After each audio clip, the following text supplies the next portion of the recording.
وقابلت المرشد العام للإخوان المسلمين وقعد وطلب مطالب. طلب ايه؟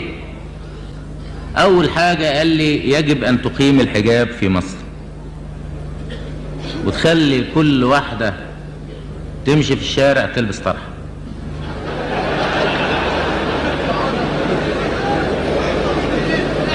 كل واحدة تمشي.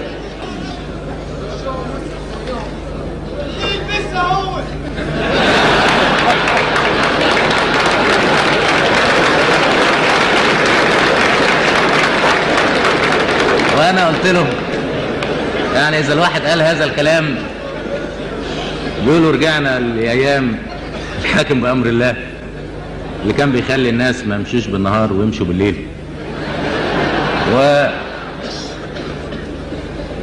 انا في رايي ان كل واحد في بيته هو اللي ينفذ هذا الكلام.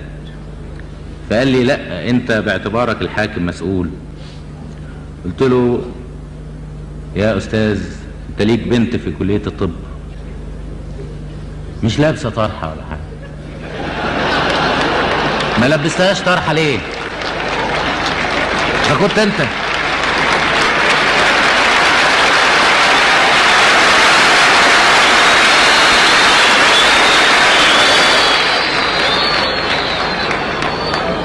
اذا كنت انت